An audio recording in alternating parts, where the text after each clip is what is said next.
আল্লাহ পাক রব্বুল আলামিন বলেন আলিফ লাম রা কিতাবুন আনজালনাহু ইলাইকা লিতুখরিজান নাস মিনাজ যুলুমাতি ইলান নূর।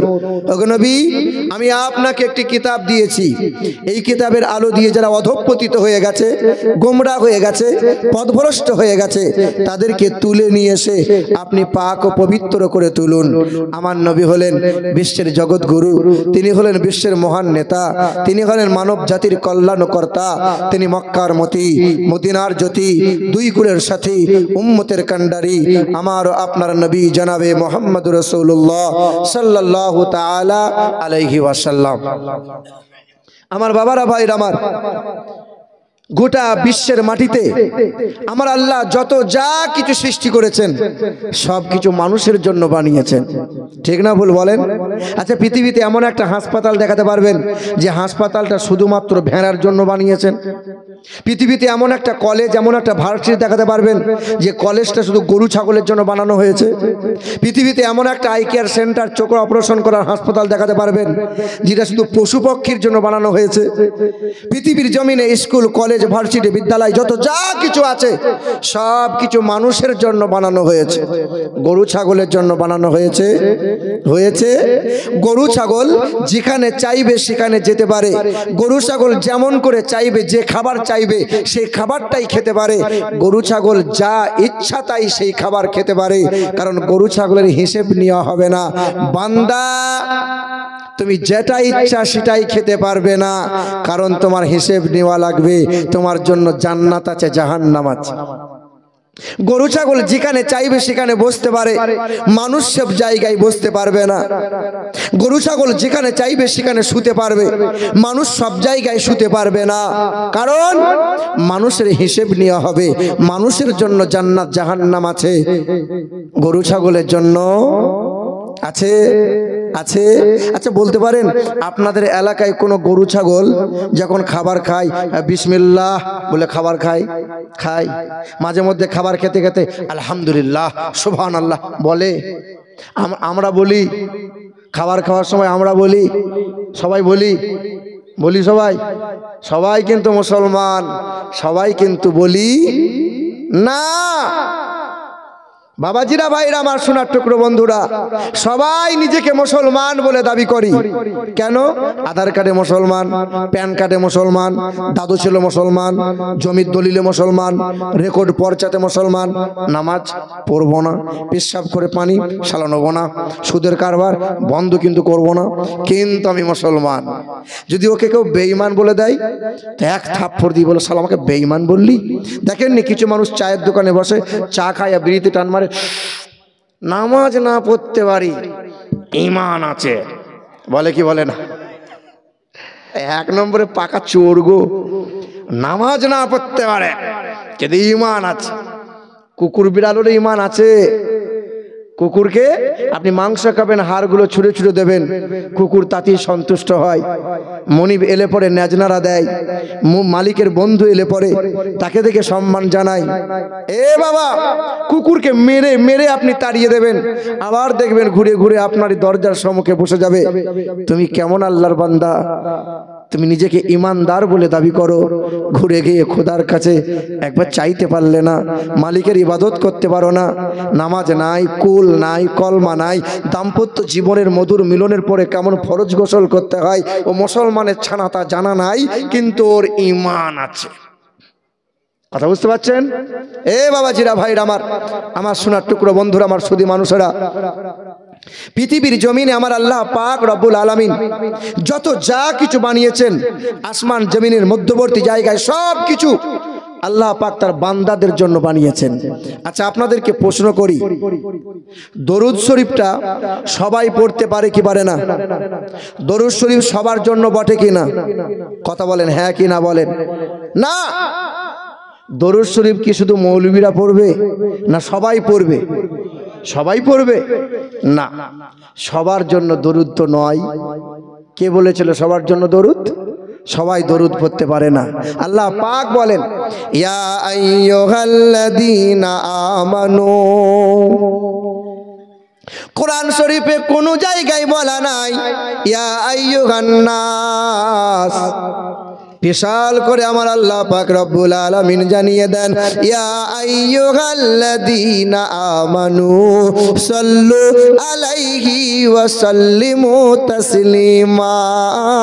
হে আমার ইমানদার যারা দরুদ আর সালাম পড়বে তারা বেঈমান পড়বে না। সবার জন্য আমি আল্লাহ পাকের ঘোষণা না। তো ইমানদারের জন্য হলো দরুদ। আচ্ছা বলুন, পৃথিবীর জমিনে মুসলমানদের সর্বপ্রথম ফরজ কোনটা?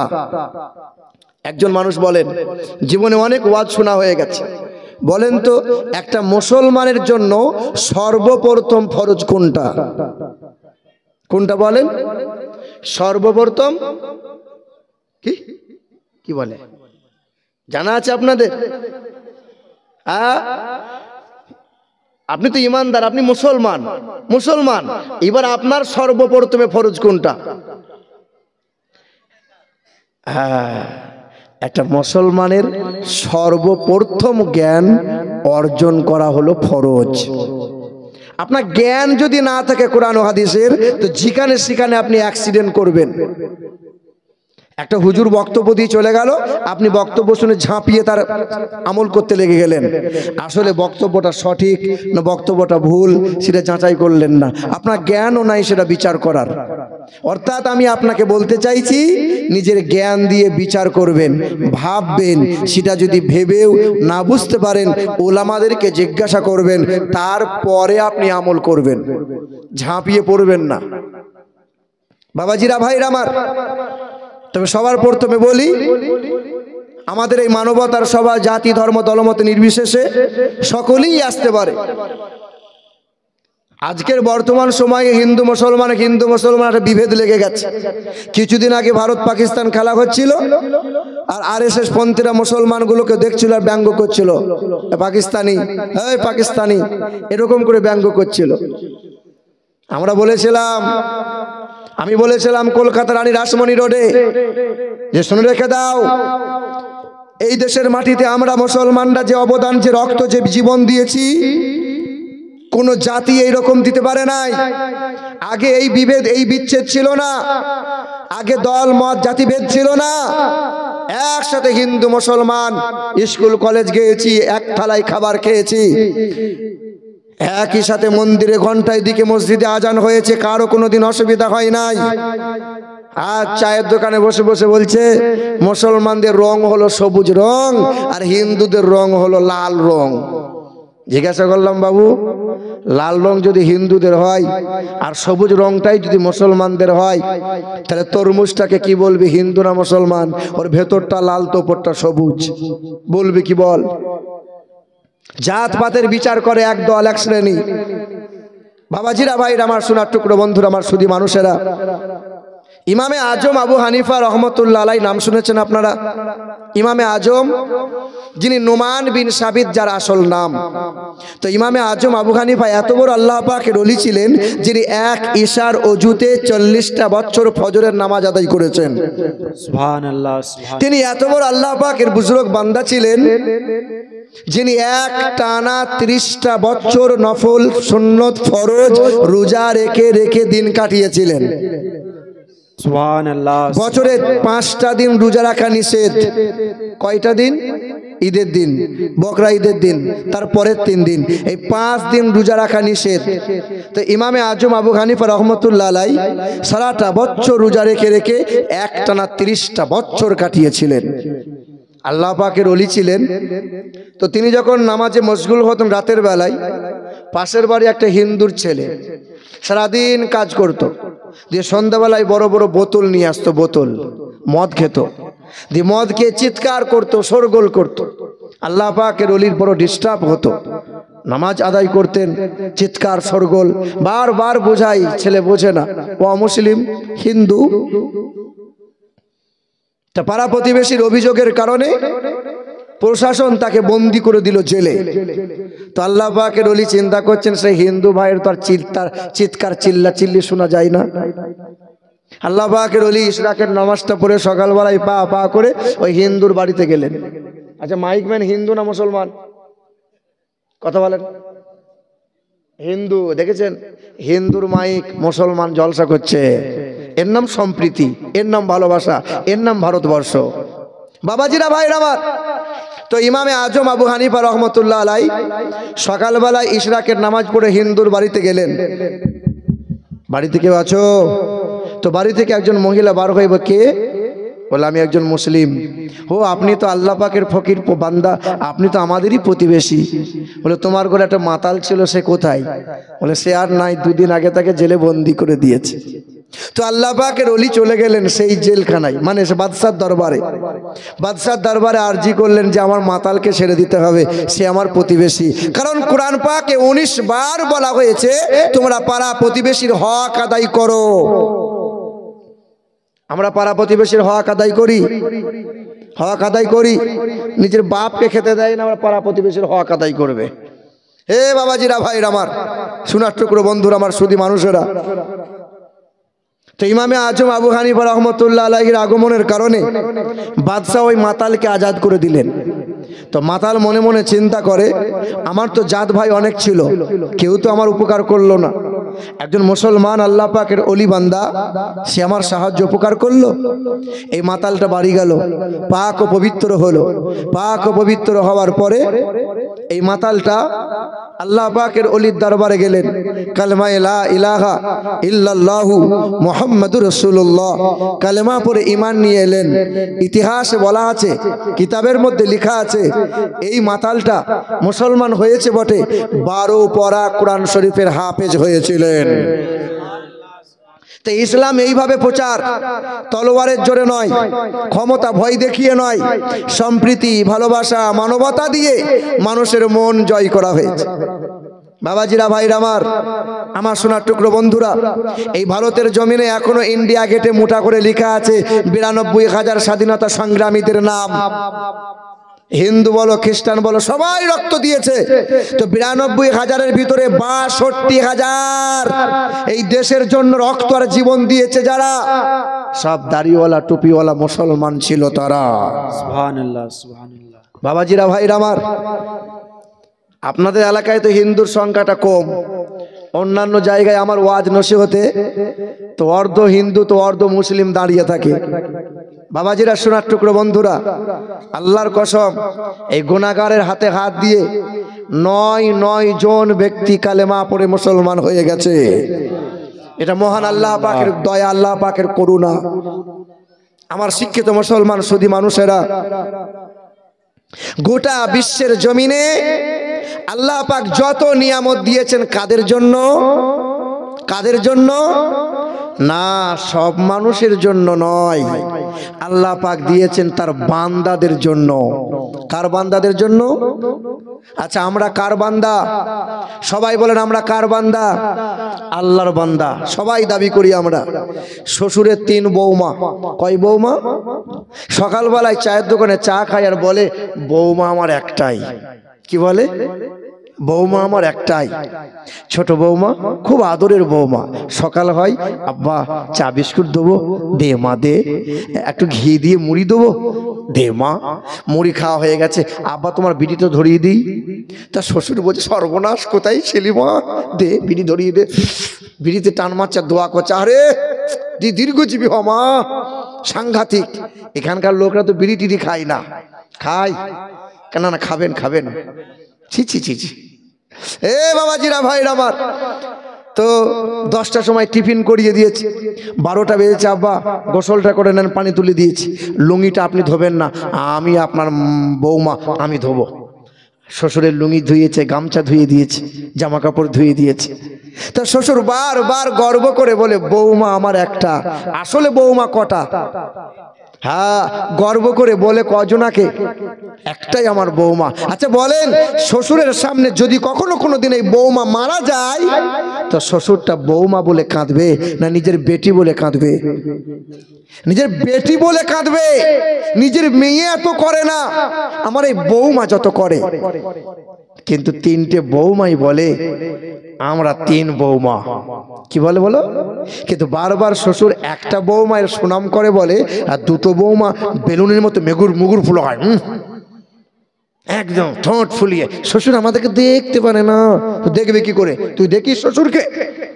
এ বাবা বারবার গর্ব করে বলে বৌমা আমার কটা? একটা। সবাই আমরা দাবি করি আমরা আল্লাহর বান্দা। কোনদিন জিজ্ঞাসা করেছেন আল্লাহ তুমি কাকে বান্দা বলে ডেকেছো আল্লাহ? সেই খাতায় আমি পড়ছি কিনা? আমার আল্লাহ পাক জানিয়ে দিয়েছেন, ইয়া ইবাদিয়াল্লাযীনা আমানু ইন্না আরদি ওয়াসিআতুন ফাইয়ায়া ফারহাবুন ফাইয়ায়া ফাবুদুন ইয়া আইয়ুহান নাফসুল মুতমাইন্না ইরজিই ইলা রাব্বিকি রাদিয়াতাম মারদিয়া ফাদখুলি ফি ইবাদি ওয়াদখুলি জান্নাতি। আমি আমার বান্দাকে যেমন চালাই ওই বান্দাই আমার তেমন করে চলে। আমার ইচ্ছাতে বান্দা চলে, আমার ইচ্ছাতে বান্দা খাবার খায়। ইয়া ইবাদ, আমি আল্লাহ পাকের বান্দা হলো তারা সুদের কারবার কখনো করবে না যারা। আমি আল্লাহ পাকের বান্দা হলো তারা হারামের কারবার কখনো করবে না যারা। আমি আল্লাহ পাকের বান্দা হলো তারা নামাজকে বান্দা ছেড়ে দেবে না কখনো তারা। আমি আল্লাহ পাকের বান্দা হলো তারা। আমি আল্লাহ পাক যেমন চালাই বান্দা তেমন চলে তারা। লটারির দোকানে গিয়েছে মুসলমান, লটারির দোকানে গিয়ে বলছে দে একটা দে, বিসমিল্লাহ, আল্লাহ তুমি দেখো আল্লাহ যদি হয় তো অর্ধেক টাকা দিয়ে গোটা গ্রামের লোকে মিলাদ পড়িয়ে খাইয়ে দেবো। ফেরেশতা মনে মনে চিন্তা করছে তোকে কোন জায়গায় দেবো রে। এ বাবা, তো দুর্গাপুরের লোক তো খুব চালাক, খুব চালাক মানুষ। হে বাবা, মনে করো কলকাতায় মিটিং হচ্ছে, মমতা ডাক দিয়েছে ফ্রিতে ট্রেন, চ ঘুরে আসি একবার। তা কলকাতায় লোক গিয়েছে, খুব চালাক দুর্গাপুরে।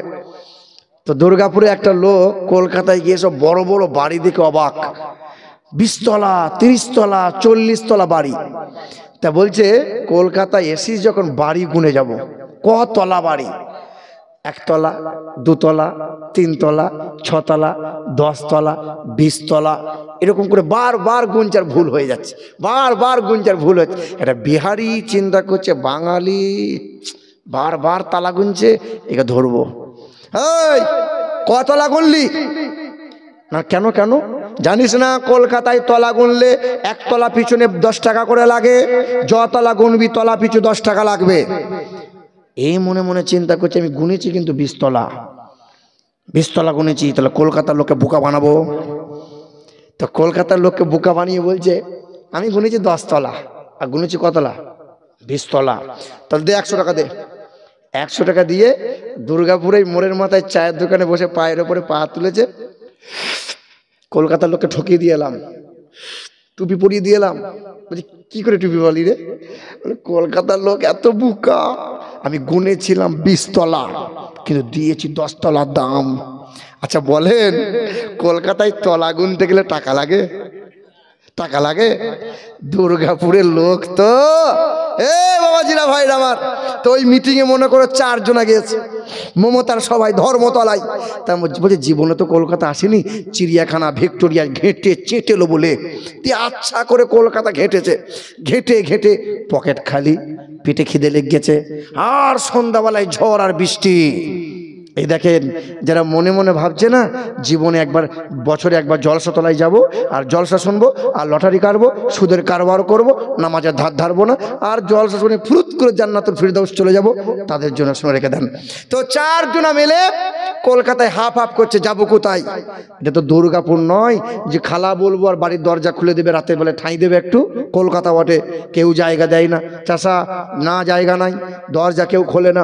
তো বিরাট একটা বাড়ি, তা বলছে দারোয়ান একটা দেখা যাচ্ছে মনে হচ্ছে, চ যাই। তো একজনে গিয়ে বলছে চাচা, ও চাচা। তা দারোয়ান বলছে আমি তো মায়ের পেটে একটাই ছেলে, তা আমাকে চাচা আবার কি বলে? আমার তো কোনো ভাই নাই যে আমার ভাই পুষ চাচা বলবো আমাকে। কে বাবা? চাচা একটু ভেতর দিকে চলো চাচা। সঙ্গে সঙ্গে চাচাকে নিয়ে চলে গেছে। কি হলো বাপ? তুমি আমার বাপের মতো চাচা, আমি সে দুর্গাপুর থেকে মুর্শিদাবাদ থেকে এসেছি গো, কি হয়েছে বল না।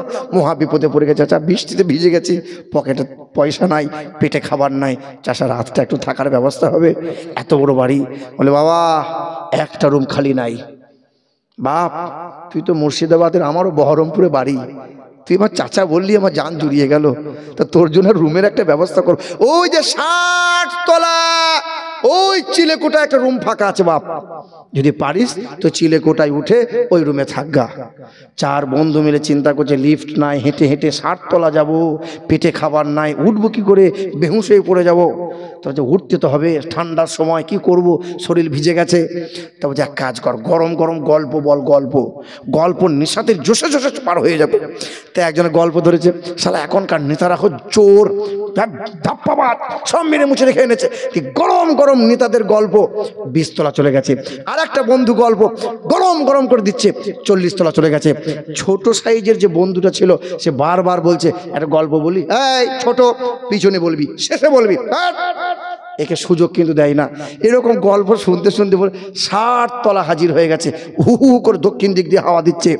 তো ছোট বন্ধুটা বলছে, ভাই আমি বারবার বলছি একটা গল্প বলি, বলতে দিচ্ছ না, এবার বলি, বল এবার কি বলবি বল। বলে ভাই 60 তলা হেঁটে হেঁটে এলাম, ঘন্টাখানিক সময় লেগে গেল, জান কলজা শুকিয়ে গেল। ভাই আমি বারবার বলেছিলাম একটা কথা বলি, তোমরা কেউ বলতে দাওনি। চাচা কিন্তু চাবি দিয়েছিল, এই 60 তলা রুমের চাবিটা কিন্তু নিচেই পড়ে আছে। কোথায় পড়ে আছে বলো? হ্যাঁ, এ বাবাজিরা ভাইরা আমার, আপনার জলসা থাকবে, নামাজ নাই, কুল নাই, কলমা নাই, জান্নাতের দরজা পর্যন্ত যাবেন, যে দেখবেন জান্নাতের চাবি নাই, যা বেটা ঘুরে যা। এ বাবাজিরা শোনার করে বন্ধুরা, আল্লাহর বান্দা হও। আমার আল্লাহ পাক রব্বুল আলামিন বলেন, ইয়া ইবাদ লা খাউফুন আলাইকুমুল ইয়াউমা ওয়ালা আনতুম তাহজানুন। আমার বান্দা হলো তারা, আমার বান্দা আমি যেমন করে চালাই, বান্দা তেমন করে চলে তারা। ইরজিই ইলা রাব্বিকি রাদিয়াতাম মারদিয়া ফাদখুলি ফি ইবাদি ওয়াদখুলি জান্নাতি। আমি আল্লাহ পাক ওই বান্দা বান্দি দিগকে আমি আল্লাহ পাকের নিয়ামত ভোগ করাবো আর রহমতের জান্নাত দান করে দেব। মা আতাকুমুর রাসূল ফাকুযুহু ওয়া মা নাহাকুম আনহু ফান্তাহু ওয়াত্তাকুল্লাহ। আমার নবী তোমাদেরকে যা যা দেয় তা তোমরা গ্রহণ করে নাও। আমার নবী তোমাদেরকে যা হতে নিষেধ করে বান্দা তা থেকে নিজেকে দূরে সরিয়ে নাও। ওয়াত্তাকুল্লাহ, আল্লাহকে ভয় করো, আল্লাহকে ভয় করো। কতটা আল্লাহকে ভয় করবে? আল্লাযীনা ইয়াযকুরুনাল্লাহা কিয়ামান ওয়া কুউদান ওয়া আলা জুনুবিহিম। বান্দা যখন দাঁড়াবে এক আল্লাহকে স্মরণ করবে, বান্দা যখন চলবে এক আল্লাহকে স্মরণ করবে, বান্দা যখন শুয়ে যাবে এক আল্লাহকে স্মরণ করবে। 24 ঘন্টা জিন্দেগিতে বান্দা তোমার হৃদয়ে ভয় থাকবে এক আল্লাহর, আর মোহাব্বতে জড়িয়ে রাখবে নবী মুস্তাফার। বলো সুবহানাল্লাহ। এ মুসলমানের ছেলেরা, আজ আমরা নবীকে চিনতে পারলাম না, ওই নবীকে মোহাব্বত করতে পারলাম না। আজ আল্লাহকে ভয় করতে পারলাম না। বছর খানিক হয়ে গেল, ওই তারকেশ্বরে জলসা করতে গিয়েছিলাম। জলসা করে সকালবেলায় ট্রেনে যখন বাড়ির দিকে রওনা দিয়েছিলাম, ওই তারকেশ্বরে শিবের মাথায় জল ঢালতে গিয়েছিল কয়েকজন হিন্দু ছেলে। আমার সামনের সিটে বসা জিজ্ঞাসা করছে, হুজুর আপনারা যে আল্লাহ আল্লাহ আল্লাহ আল্লাহ করেন, আল্লাহকে দেখতে পান না? আপনারা যে নামাজ পড়েন, সিজদা করেন, আল্লাহকে দেখতে পান? আল্লাহ আল্লাহ করেন তো আল্লাহকে দেখতে পান না? আমরা যে দুর্গার পূজা করি, দুর্গাকে দেখতে পাই, কালীর পূজা করি, কালীকে দেখতে পাই, মনে আমাদের আনন্দ হয়। আপনারা তো আল্লাহকে দেখতে পান না। মানে খোকা, আল্লাহকে কেন দেখা যায় না জানিস? আল্লাহর কেন মূর্তি নেই জানিস? তোদের ঠাকুর আছে, তোরা ভগবান বলিস, কালীকে ভগবান বলিস ইত্যাদি, তোদের দেব দেবতা রয়েছে। কাল যখন পূজা হয়ে যাবে খবরের কাগজে দুর্গার ছবিটা বড় করে ছাপানো হবে, আর এই খবরের কাগজটা শিক্ষিত মানুষরা পড়বে। 2-4 দিন পড়ার পরে খবরের কাগজটা গোডাউনে ফেলে দেবে। আর বাসে ট্রেনে যারা ঝালমুড়ি বিক্রি করে, হকারগিরি করে, খবরের কাগজ কিলো হিসাবে কিনে নিয়ে গিয়ে তারা ঝালমুড়ি বিক্রি করবে। ঝালমুড়ি বিক্রি করবে তো তোমার মতো হিন্দু ছেলেও খায়? বলে হ্যাঁ। ওই খবরের কাগজে তোমার দুর্গার ছবি ছাপানো আছে। বলো যুবক, ঝালমুড়ি খাওয়ার পরে খবরে এই ঠোঙাটা তুমি ফেলে দেবে না পকেটে ভরে নেবে? বলে ফেলে দেবো। আচ্ছা, ফেলে যখন দেবে, রাস্তাঘাটে দুর্গার ছবি পড়ে থাকবে, মানুষের পা দিয়ে যাবে। আবার রেল লাইনে তুমি খবরের কাগজ ফেলে দেবে, দুর্গার ছবি আছে, বাথরুমে গিয়ে ছচ্ছর করে মুতে দেবে, তোমার পেশাবটা দুর্গার মাথায় গিয়ে পড়বে, সম্মান বাড়বে না কমবে? তা তো বটে, এটা তো ভাবি নাই কোনোদিন। আল্লাহর ছবি নাই, তোদের মতো আল্লাহকে দেখা যায় না। আল্লাযীনা ইউমিনুনা বিল গায়ব ওয়া ইউকিমুনাস সালাত ওয়া মিম্মা রাযাকনাহুম ইউনফিকুন। না দেখে এক আল্লাহকে মেনে নাও, সালাত আদায় করে নাও, দয়ার নবীকে তোমরা মেনে নাও, দয়ার নবীর সুন্নতকে জিন্দা করে নাও। আমি আল্লাহ পাক ঈমানদার বলে ঘোষণা করেছি, বলো সুবহানাল্লাহ। বেদ বলে দিয়েছে, শোনো, বেদের পাতায় লেখা আছে যে ঠাকুরের কোনো আকৃতি নাই, ঈশ্বরের কোনো প্রতিমূর্তি নাই। ঈশ্বর সর্বস্ব জগতং ব্রহ্ম সর্বদং খালিদং ধর্মবাহং পাপমাদং আল্লাহ ইল্লাল্লাহ অনাদি স্বরূপাই জগতং মায়ানং পশু সিদ্ধনম অন্ধাত্মা প্রভাসন্তি সম্মতি উপস্থি ও নমো ব্রহ্মাণ্ড প্রভাসিত নমো কল্যাণো সন্তি যুগে যুগে নমো হা সর্বদা তো কল্যাণো বসুমতি গৌরী ঋষি মৃত্যু যারা মৃত্যু আগমনি নমো হা ন দ্বিতীয় মন তৃতীয়ম চতুর্থ ন পচ্যুতে না পঞ্চম ন ষষ্ঠম সপ্তম ন পচ্যুতে। বেদ বলেছে, শোনো, তিনি হবেন ঈশ্বর, তিনি হবেন সর্বস্ব, তিনি হবেন জগতং, তিনি হবেন জ্যেষ্ঠ, তিনি হবেন ষষ্ঠ, তিনি হবেন মহান প্রতিপালক, যিনি আসমান ও জমিনের মালিক, তিনি হায়াত ও মৌতের মালিক, তিনি আনন্দ নিরানন্দের মালিক, তিনি হবেন জান্নাত ও জাহান্নামের মালিক। রুজির মালিক কে? আর একটু আস্তে করে বলেন, কে? হায়াত ও মৌতের মালিক কে? আনন্দ নিরানন্দের মালিক কে? এই তকদিরে ভালো আর মন্দের মালিক কে? বিশ্বাস করেন আপনারা? এত যখন বিশ্বাস হলো, আপনার গ্রামের দোকানদার, মুদিখানা বা মনোহারি দোকানদার সকালবেলায় ধূপটা ধরায়, একবার ধূপ নিয়ে পূব দিকে যায়, একবার ধূপ নিয়ে পশ্চিমে যায়, একবার উত্তরে, একবার দক্ষিণে যায়, কি যেন বিলবিল করে বলে যায়, ও দোকানদার, দোকান দাও। ধূপ না দিয়ে বেটা দোকান দেবে না, কারণ ওর বিশ্বাস ধূপ যদি না দেয়া হয় দোকানে তেমন বিক্রি হবে না। ও মুসলমান কেমনে হলো? রুজির মালিক আল্লাহ, ধূপে কোনো বরকত নাই। ধূপে রুজি দেবে তোমায়? বাবাজিরা, ভাইরা আমার, সমাজের কিছু কিছু মানুষ বলে ডান হাতটা চুল কাটছে, তাহলে গাড়ি গাড়ি নিশ্চয়ই টাকা হবে, বাম দিকে চোখটা লাপাচ্ছে, নিশ্চয়ই বিপদ হওয়ার আশঙ্কা হবে। এটা মুসলমানদের ধারণা করা চলবে না। আমার দাদি ছিল, দাদি পাশের বাড়ির ছেলে মেয়েদের মাথা দেখতো। অনেক সমাজে দেখা যায় যাদের মাথায় নাকি দুটো টিকে থাকে তার নাকি দুটো বিয়ে হয়, বলে কি বলে না? এই রকম মুসলমানদের ধারণা করা যাবে না। অনেক মহিলারা বলে ভুলেও যেন জোড়া কলা খাবে না, জোড়া কলা খেলে পরে জোড়া সন্তান হয়, বলে কি বলে না? এটা ইমানদারদের কথা হতে পারে না। অনেক ড্রাইভার রয়েছে, ড্রাইভার রাস্তার মধ্যখান দিয়ে যদি বিড়াল পেরিয়ে যায়, সঙ্গে সঙ্গে ড্রাইভার বাবু গাড়ি বন্ধ করে দেয়, লাইট বন্ধ করে দেয়, গাড়ি 3 হাত পিছিয়ে যায়, 3 বার এমন এমন করে নেয়, তারপরে গাড়ি স্টার্ট দেয়। ব্যাপারটা কি ড্রাইভার? রাস্তা দিয়ে বিড়াল পেরিয়ে গেল, বিপদ হওয়ার আশঙ্কা আছে, বলে কি বলে না? ড্রাইভার সারা জীবন ড্রাইভারি করো না, না, যে বাড়িতে বিড়ালকে মহিলারা মারে, যে বাড়িতে বিড়ালকে খাবার দেওয়া হয় না, লাঠি করে মারা হয়, ওই বিড়ালের কারণে কোনোদিন বিপদ আসতে পারে না। বিড়াল রাস্তা দিয়ে নিজের রাস্তায় পার হয়ে যায়। ওয়াল কদরি খাইরিহি ওয়া শাররিহি মিনাল্লাহি ওয়া তাআলা। এই তকদিরে ভালো আর মন্দ হয় মহান মালিকের ইশারায়। কার ইশারায়? কার ইচ্ছায়? বিশ্বাস করেন আপনারা? বাবাজিরা ভাইরা আমার, অনেক মহিলারা বলে রাতের বেলায় গাছের ফল ফুল পাতা ছিঁড়বে না, রাতের বেলায় ঘরে ঝাড়ু দেওয়া যাবে না। এ মা, এটা ইমানদারি দিনের কথা হতে পারে না। বেদ বলে শোনো, ও নমো ব্রহ্মাণ্ড প্রভাসিত নমো কল্যাণ শান্তি যুগে যুগে নমোহা সর্বদাত কল্যাণ বসুমতী গৌরী ঋষি মৃত্যু যারা মৃত্যু আগমনী নমোহা। তিনি আসমান ও জমিনের মালিক। ওই আল্লাহকে যদি দেখতে চাও, আসমানের দিকে নীরব নির্জনে দেখো, চন্দ্রের দিকে তাকাও, তারকার দিকে তাকাও, সূর্যের দিকে তাকাও, এক আল্লাহকে দেখতে পাবে। আল্লাহর কুদরতি বিদ্যমান। দুধের সাদাতে এক আল্লাহ দেখতে পাবে, মধুর মিষ্টিতে এক আল্লাহ দেখতে পাবে, দরিয়ার ঢেউতে এক আল্লাহ দেখতে পাবে।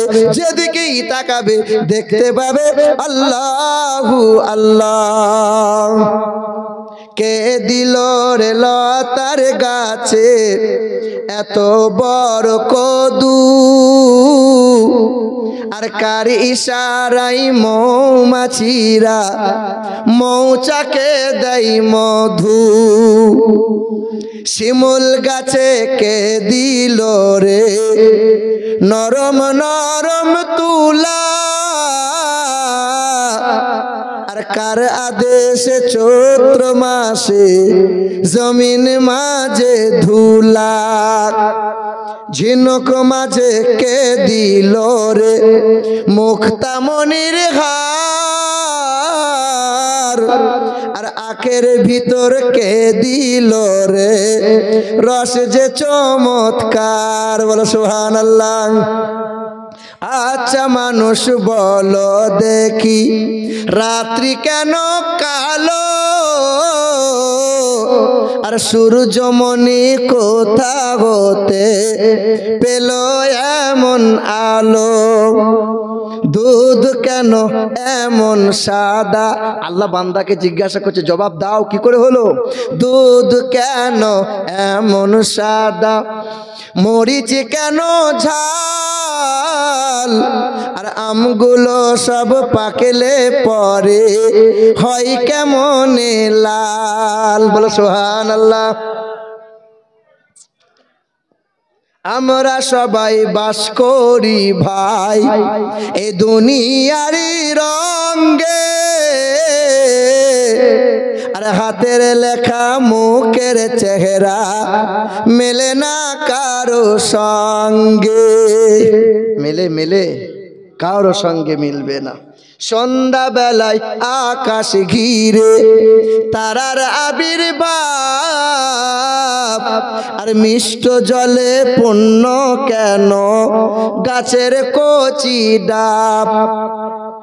চিনি কেন মিষ্টি এত, তেঁতুল কেন টক, আর কোকিল কেন কালো এত, ফর্সা কেন বক। আমরা সবাই বাস করি ভাই এ দুনিয়ারি রঙ্গে,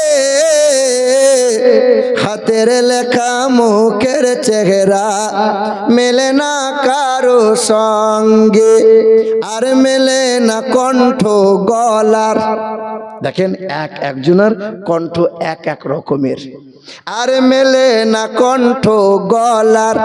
বুড়ো আঙ্গুলের টিপ, আল্লাহ তাআলা আছেন একজন, প্রমাণ হলো ঠিক। বলো লা ইলাহা ইল্লাল্লাহ।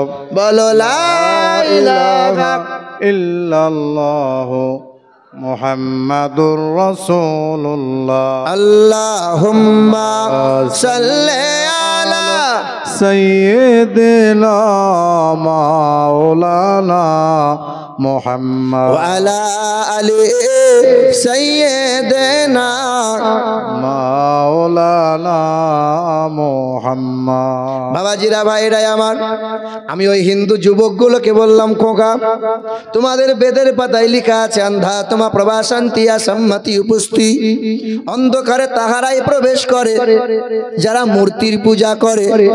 তেনা তোমাদের যেমন 33 কোটি দেবতা বলো, তোমরা গাছকেও ভগবান বলো, সাপকেও ভগবান বলো। হ্যাঁ হ্যাঁ, বেদের পাতায় লেখা আছে ন দ্বিতীয়ম ন তৃতীয়ম চতুর্থ ন পঞ্চুতে। তিনি 2টা 3টা 4টা 5টা 10টা হবেন না, তিনি হবেন আসমান ও জমিনের মালিক, যার মৃত্যু নামক বস্তু তাকে কোনোদিন ছুঁইতে পারবে না। তিনি এক অদ্বিতীয় লা শারীকা লাহ, তিনি হলেন আল্লাহু আল্লাহ। তখন হিন্দু ছেলেগুলো বলছে হুজুর নম্বরটা একটু দেবেন। নম্বরটা নিয়েছে, আজও তারা ফোন করে আর মাঝে মধ্যে হিন্দু আর ইসলাম সম্পর্কে জানতে চাই। আর আমি বারবার দোয়া করি আল্লাহ তোদেরকে হিদায়াত দিক, আল্লাহ তোদেরকে হিদায়াত দিক। তারা 7 জনা ছিল একজনা মালদাহা ডিস্ট্রিক্টের রমেশ তার নাম। ওই ছেলেটা কালেমা পড়ে মুসলমান হয়েছে, জোরে বলো সুবহানাল্লাহ।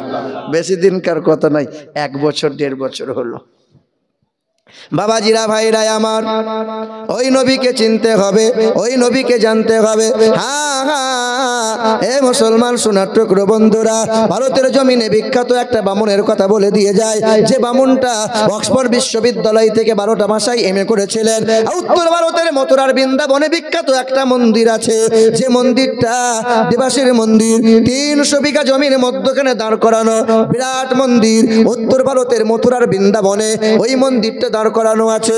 ওই মন্দিরের পূজারী হয়েছিলেন তিনি ডক্টর শিবশক্তি সরোজজি, যিনি 12টা ভাষায় MA করেছিলেন। তার বাবার নাম ছিল মহন্তং প্রতং দাসু দাসে, মায়ের নাম ছিল ভানুমতি কর, বিবির নাম ছিল শ্রদ্ধা দেবী, একমাত্র কন্যা, কন্যার নাম ছিল অক্সফরা।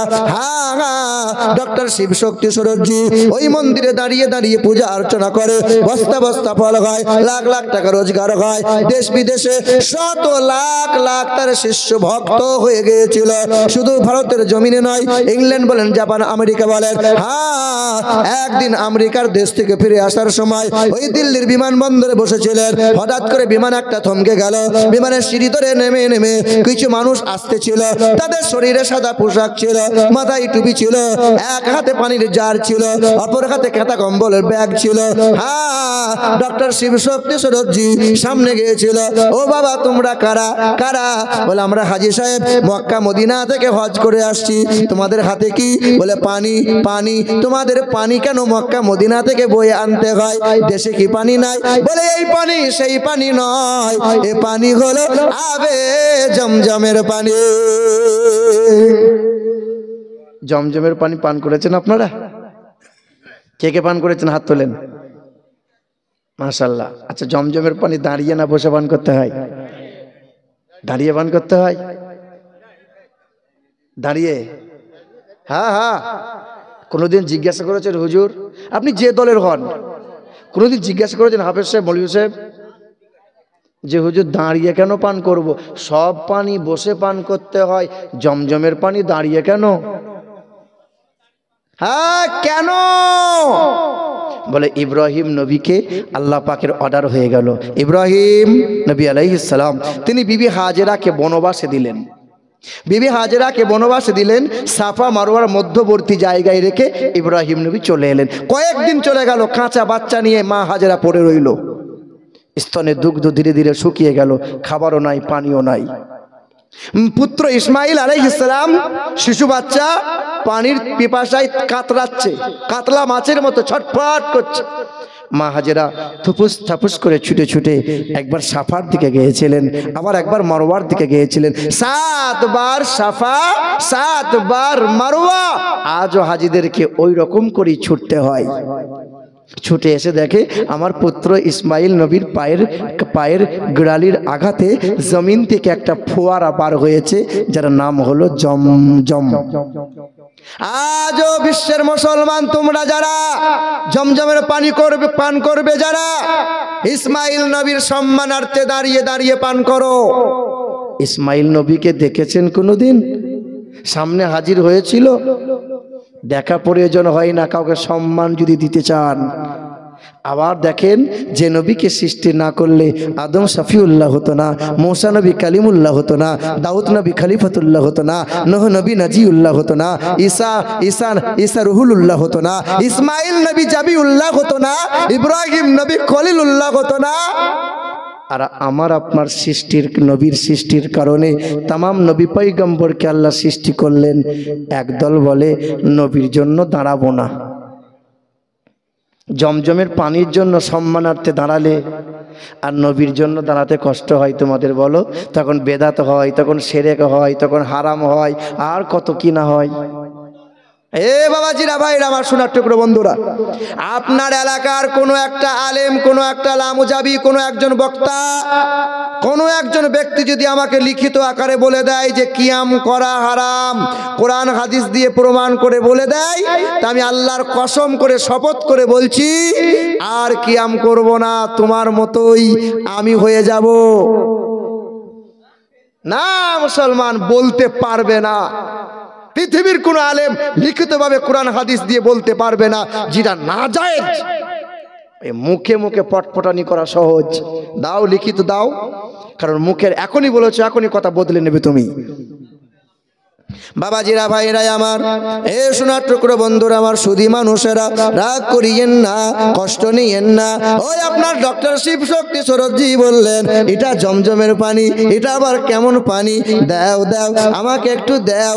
সঙ্গে সঙ্গে হাজী সাহেবরা 1 লিটার পানি ওই সাধু বাবার হাতে ধরিয়ে দিলেন। ওই সাধু ডক্টর শিব শক্তি সরোজি সাধারণ কোনো সাধু নয়, 12টা ভাষায় এমএ করেছিলেন। বিশ্বের 1 নম্বর বিদ্যালয়, বিশ্ববিদ্যালয় অক্সফোর্ড বিশ্ববিদ্যালয় থেকে 12টা ভাষায় এমএ করা ব্যক্তিটা জমজমের পানি নিয়ে চলে গেলেন দিল্লির বড় ল্যাবে নিয়ে গেলেন। পানিটা পরীক্ষা করব, এই পানির মধ্যে কি আছে। ডক্টর পরীক্ষা করলেন, পরীক্ষা করার পরে 10 বার পরীক্ষা করার পরে বললেন, ও ব্রাহ্মণ বাবাজি, পৃথিবীর জমিনে অনেক পানি পরীক্ষা করলাম, সব পানিতে কিছু না কিছু জীবাণু রয়েছে। এমন একটা পানি পরীক্ষা করলাম যে পানিতে বিন্দু মাত্র কোনো জীবাণু না। এই পানি পান যদি রেগুলার কোনো মানুষ করে, পেটে তার আলসার হবে না, পেটে তার গ্যাস্ট্রিক হবে না। এই পানি নিয়ে চলে গেলে সঙ্গে সঙ্গে চিন্তা উদয় হয়ে গেল, মাথায় তার ভাবনা উদয় হয়ে গেল। বামন মানুষটা, ওই উত্তর ভারতের মথুরার বৃন্দাবনের বিখ্যাত পণ্ডিত মানুষটা, সবাই যাকে ভগবান বলে চেনে, সবাই যাকে দেবতা বলে মানে, এত বড় সাধু, যে কথা বললে পরে ব্রাহ্মণদের হিন্দু সমাজের নিয়ে, হিন্দু সমাজের মনোভাব ছিল এটাই, বিশ্বাস ছিল এটাই। এই ব্রাহ্মণ বাবাজি যদি ঠাকুরকে কষ্টের কথা বলে দেয়, সঙ্গে সঙ্গে ঠাকুরের কথা, আপনার এই বামুনের কথা ঠাকুর শুনে নেয়। ওই ব্রাহ্মণটা ইসলাম নিয়ে রিসার্চ করতে শুরু করে দিল। বাইবেল পড়ে, জান্দাবাস্তা পড়ে, রামায়ণ পড়ে, মহাভারত পড়ে, যজুর্বেদ পড়ে। পড়তে পড়তে দেখতে পায় বেদের ভাষায় লেখা আছে, আম সন্তা সরতি শতপতি মারমেঘে সুন্দরম মঙ্গলম মৌমদাবতী তদ্বদকরন্তে প্রকৃতিরিতা বিংশরাং ভক্কয়েত সদা বেদা শস্রে শ্রীতা এইতং কৌলঘাতো প্রায় জানি সুপর ধর্মনি ধর্মত্তনাই সাতে ন ভগবান বতরিষ্যতে হাততে সংভবিষ্যতে মনংশ বেশদানিব বাসুদেবঙ্গরাং গীতি পন্নগন্ধানি স্পর্শম।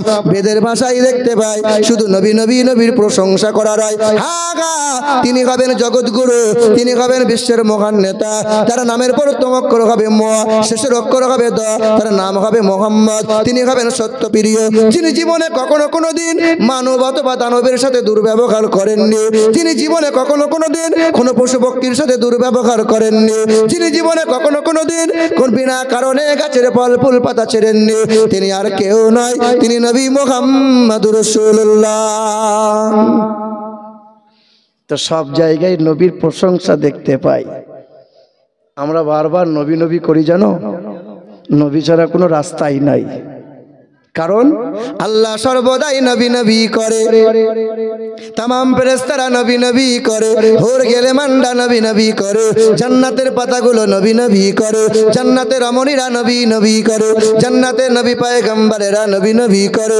হযরত আবু বকর নবী নবী করে গেছে, ওমর ফারুক নবী নবী করেছে, উসমান গানি নবী নবী করেছে, মাওলাই আলী নবী নবী করেছে, হযরত তালহা নবী নবী করেছে, হযরত আব্দুর রহমান বিন আওফ নবী নবী করেছে, হযরত সাদ ইবনে আবি আক্কাস নবী নবী করেছে, হযরত যায়েদ রাদিয়াল্লাহু তাআলা আনহু নবী নবী করেছে, আব্দুল্লাহ বিন হুযাইফা সারা জীবন নবী নবী করেছে, আবু হুরায়রা নবী নবী করেছে, হযরত বেলাল নবী নবী করেছে, ইমাম হাসান নবী নবী করেছে, ইমাম হুসাইন নবী নবী করেছে, আম্মা আমিনা নবী নবী করেছে, আম্মা খাদিজা নবী নবী করেছে, আম্মা আয়েশা নবী নবী করেছে, আম্মা হাফসা নবী নবী করেছে, আম্মা মারিয়া নবী নবী করেছে। ইমাম জানুল আবিদিন নবী নবী করেছে, ইমাম জাফর সাদিক নবী নবী করেছে, বড় পীর পিরানে পীর দস্তগীর মহিউদ্দিন আব্দুল কাদের জিলানী রাদিয়াল্লাহু তাআলা আনহু সারা জীবন নবী নবী করেছে, হাসান বসরি নবী নবী করেছে, ফুজাইল ইবনে আয়াজ নবী নবী করেছে, হাবিব আজমি নবী নবী করেছে, বাশার হাফি নবী নবী করেছে, উসমান গরনি নবী নবী করেছে, খাজা মঈনুদ্দিন নবী নবী করেছে, বাবা কুতুবউদ্দিন নবী নবী করেছে, বাবা ফরিদউদ্দিন গঞ্জে শাকার নবী নবী করেছে, বাবা শামসুদ্দিন পানিপতি রহমাতুল্লাহ আলাইহি সারা জীবন নবী নবী করেছে, ইমামে আজম আবু হানিফা নবী নবী করেছে, ইমামে শাফি নবী নবী করেছে, ইমামে আহমদ বিন হাম্বল নবী নবী করেছে, ইমামে মালিক নবী নবী করেছে, ইমাম আহমদ রেজা ফজলে বেরেলভি আলাইহি রাহমাতু ওয়া রিজওয়ান সারা জীবন নবী নবী করেছে। মালদাহার জমিনে চলে যান, আলাউল হক পান্ডবী রহমাতুল্লাহ আলাইহি সারা জীবন নবী নবী করেছে, সিরাজউদ্দিন আকি রহমাতুল্লাহ আলাইহি সারা জীবন নবী নবী করেছে। পাথর চাপড়ি চলে যান, দাঁত মাকদুম শাহ সারা জীবন নবী নবী করেছে। আমরাও নবী নবী করে বাঁচতে চাই, নবী নবী করে মরতে চাই। আর মাদ্রাসার সব তালিব ইলমরা তো নাই, আলেম ওলামারাও কেউ নাই। বাবাজিরা ভাইরা আমার, তা নবী নবী এমনি এমনি করি না, সবাই নবী নবী করেছে। এ মুসলমান, তো ডক্টর শিবশক্তি শরৎজি দেখছেন যে বেদের পাতায় নবী নবী করা আছে। কি করা আছে? নবী নবী। এই মানুষটা মন্দিরে দাঁড়িয়েছে, মন্দিরে দাঁড়িয়ে তখন হাজার জনতা থালা নিয়ে দাঁড়িয়েছে। ব্রাহ্মণ বাবাজি আমারটা আগে দেন, আমার কষ্টের কথা ঠাকুরকে একটু বলে দেন। তো সবাই যখন অবাক হয়ে আছে, ঢোলক বলছে ঢোল বাজাবো, কারণ ঢোল তো পয়মাল করে, যে ঢোলক ও ঢোল বাজিয়ে পয়মাল করে। সেদিন একটা হিন্দু আমাকে বলছিল, আপনারা তো গরু মাংস খান কেন? ওসব খেতে আছে? আমাকে বলছে গরু মাংস আমরা খাবো, আর গরুর চামড়ার ঢোলটা তো ঠাকুর তলায় কে ঝুলিয়ে রাখে রে? গরু মাংস যদি না খায় তো চামড়া দিয়ে ঢোল পাবি কোথায়? কথা বুঝতে পারছেন না? ও চামড়া জুতো পরবে, ও চামড়া ব্যাগ পরবে, কিন্তু গরুর মাংস খাওয়া যাবে না। কেন? গরু আমাদের দেবতা। তো দেবতাই যদি হলো, তো বয়স হলে পরে যখন দুধ আর দিতে পারছে না গাইটা, তখন কসাইকে বিক্রি করে দিস কেন? দেবতাই যদি হলো, তা যখন হাল টানতে পারছে না তখন মুসলমান কসাইকে খুঁজিস কেন? ও মাকে বিক্রি করতে হয়, আফসোস লাগে, অবাক লাগে। বাবাজিরা ভাইরা আমার, তো ঢোলক বলছে ঢোল বাজাবো, তা ব্রাহ্মণ বলছে বাপ থাম, সারা জীবন ঢোল বাজিয়ে পয়মাল করেছিস তুই, আজকে তোকে ঢোল বাজাতে যত যা পড়বি তুই একাই নিবি, আমি বলছি। তখন মন্দিরে দাঁড়িয়ে দাঁড়িয়ে উচ্চ স্বরে লা ইলাহা হরতি পাপম ইল্লু ইলহা পরম পদম জন্ম বৈকুণ্ঠ পরভাপ এনতি তো জপি নামে মুহাম্মাদান লা ইলাহা ইল্লাল্লাহু মুহাম্মাদুর রাসূলুল্লাহ। মুসলমানের ছেলেরা, এ আমার যুবক তরুণেরা, আমার ভাইয়েরা, আমার বাবারা, ওই মন্দিরে দাঁড়িয়ে দাঁড়িয়ে যখন কালেমা শরীফটা পড়ে নিল, বাবাজিরা ভাইরা আমার খুব মনোযোগ সহকারে শোনেন বাবা। এ মুসলমানের ছেলেরা, আমার বাবাজিরা, এই মানুষটা মন্দিরে দাঁড়িয়ে দাঁড়িয়ে কলমা বলে নিয়েছিল, নবীকে মহাব্বত করে নিয়েছিল। সবাই তখন মন্দির থেকে বার করে দিল, যে যেমন করে পেরেছিল তেমন করে মেরেছিল। রক্তরাঙা রক্তরঞ্জিত হয়েছিল সারা শরীরটা। এই মানুষটা বাড়িতে চলে গেল, দরজা খুলে দিয়েছিল। বাবা খোকা এমন রক্তরাঙা চেহারা নিয়ে কেমনে আমার কাছে এলে বলো? তোমাকে ডক্টরেট করিয়েছি অক্সফোর্ড বিশ্ববিদ্যালয় থেকে, 12টা ভাষা MA করিয়েছি বাবা, তোমার এমন চেহারা কেন হলো বলো? সেই দিন ওই ডক্টর শিবশক্তি সরোজজি বলেছিল, বাবা এতদিন ডিগ্রি অর্জন করে ইনকামের রাস্তায় আমি বেছে নিয়েছিলাম। আমি তো বলি শোনো, ওই বিদ্যার কোনো দাম নাই যে বিদ্যা তোমাকে লালসার দিকে আগিয়ে নিয়ে যায়। ওই জ্ঞান অর্জন করার কোনো দাম নাই যে জ্ঞান অর্জন করা তোমার খিদা বাড়িয়ে দেয়। ওই জ্ঞানের কোনো দাম নাই যে জ্ঞান শুধু তোমাকে ডিগ্রি দেয়। ওই জ্ঞানের কোনো দাম নাই যে জ্ঞান তোমার খায় সাত মিটায়। ওই জ্ঞান অর্জন করো যে ঘর মানুষকে মনুষ্যত্ব দান করে দেয়। হ্যাঁ বাবাজিরা, ভাইরা আমার, আপনাদেরকে এই কথা জিজ্ঞাসা করি, এইদিকে লক্ষ্য করেন। আপনার গ্রামের একজন পিএইচডি প্রফেসর করা ব্যক্তি রিক্সাওয়ালাকে ডাকছে, গরিব মানুষ, এই রিক্সাওয়ালা, এই শোন। রিক্সাওয়ালা গরিব মানুষ ছুটে এসে বলছে, বাবু কিছু বলছিলেন? আচ্ছা শিক্ষিত মানুষ কে বলুন তো? হ্যাঁ হ্যাঁ, এ ডিগ্রি থাকতে পারে কিন্তু এ মূর্খ।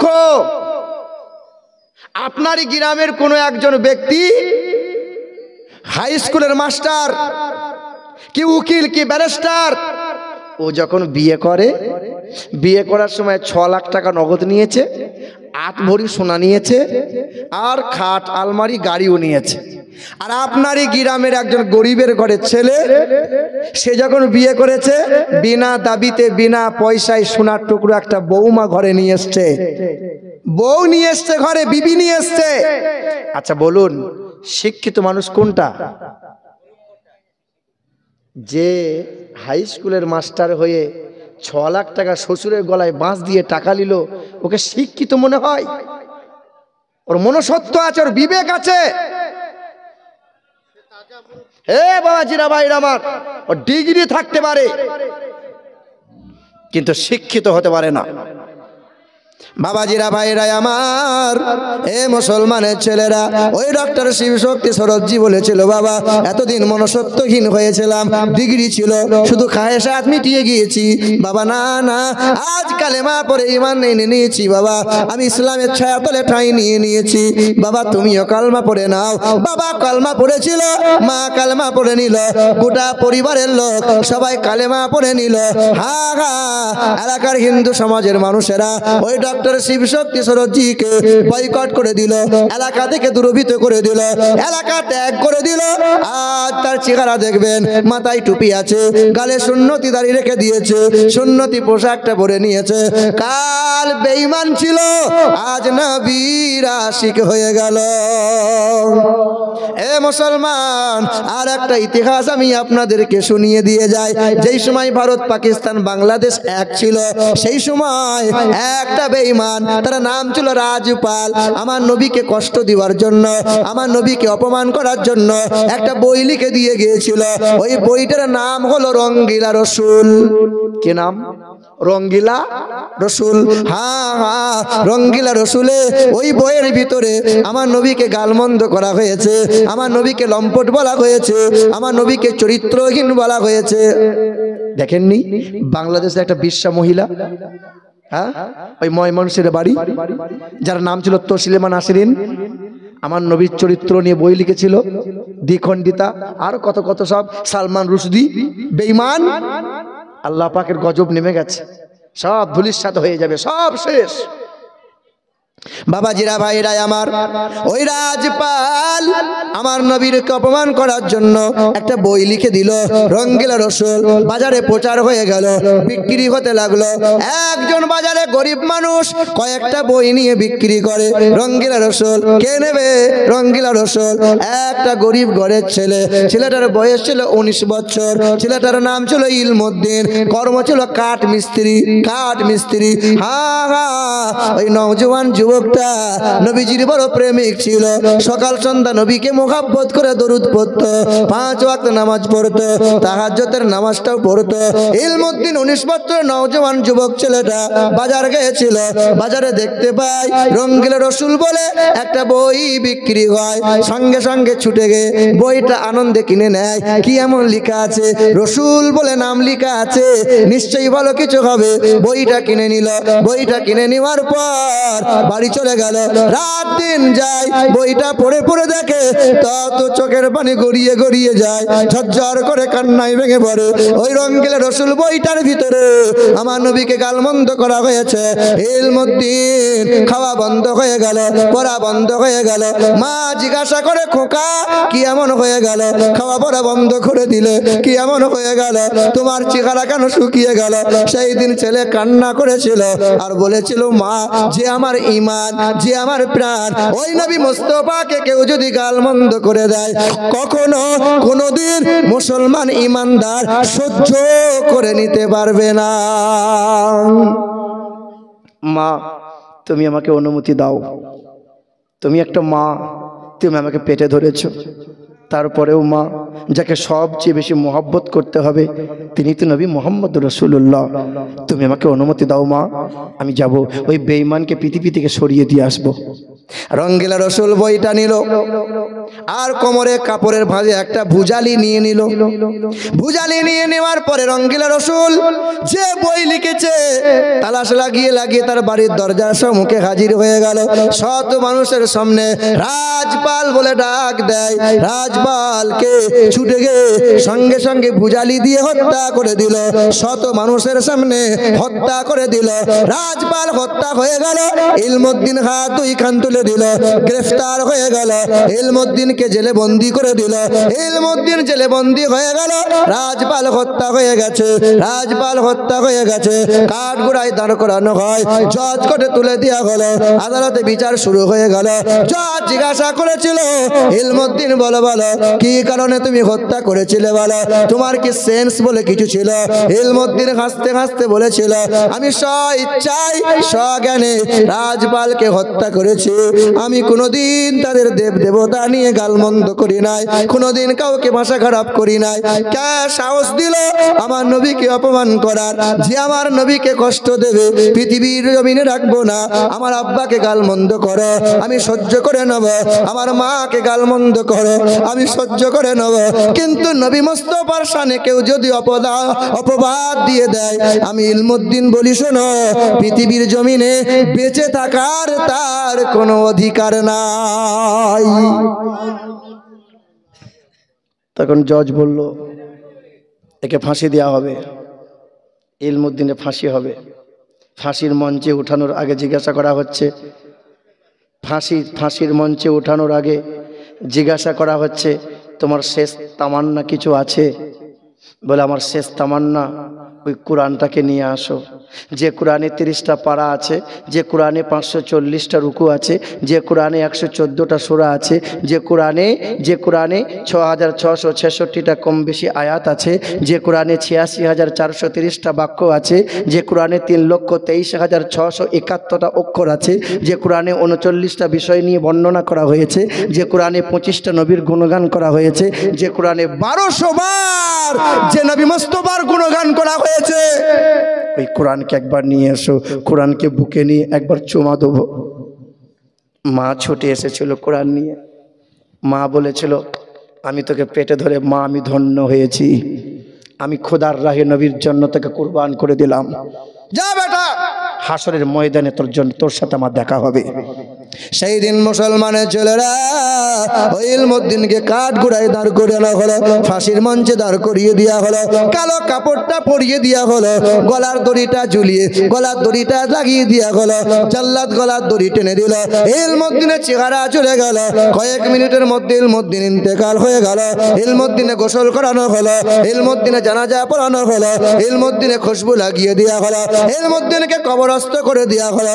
আল্লাহর কসম, ইতিহাস ইতিহাস সাক্ষ্য দেয় 1 মাস কেটে গেল, 2 মাস কেটে গেল, 3 মাস পরে আবার সরকারি নিয়ম অনুসারে ইলমুদ্দিনের লাশ তোলা হবে, লাশটা পোস্টমর্টম করা হবে। 3 মাস পরে ইলমুদ্দিনের লাশটা তোলা হয়। লাশটা যেমন তোলা হয় তেমন খুশবু লাশ দিয়ে বার হয়, জান্নাতের খুশবু লাশ দিয়ে বার হয়। তার চেহারা যেমন ছিল তেমন রয়ে যায়, পশম পড়ে যায় না, চামড়া ফুলে যায় না, দেখো যেমন ছিল আল্লাহর কসম, আল্লাহর ওলি বান্দা নবীর গোলামের তেমন আজ রয়ে যায়। হ্যাঁ হ্যাঁ, আপনার দেহ আমার দেহ হয়তো মরে গেলে 6 দিনে নখ খসে যাবে, 9 দিনে চুল পড়ে যাবে, হ্যাঁ দেহ পচে খসে যাবে, কিন্তু নবীর গোলামদের কোনো দিন মাটি ছুঁইবে না। 6 দিন পরে নখ খসে যাবে, 9 দিন পরে চুল।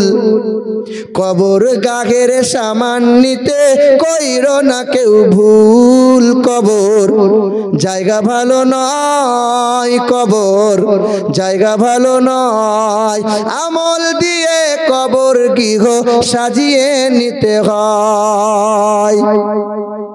17 দিনে পেট পেটে শেষ, পোকার খাদ্য হবে।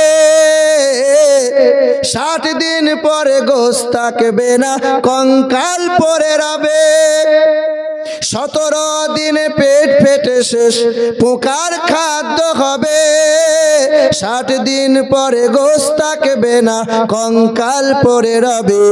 90 দিনে হাড়গুলি সব, 90 দিনে হাড়গুলি সব আলাদা হয়ে রয়। কবর জায়গা ভালো নয়, কবর জায়গা ভালো নয়।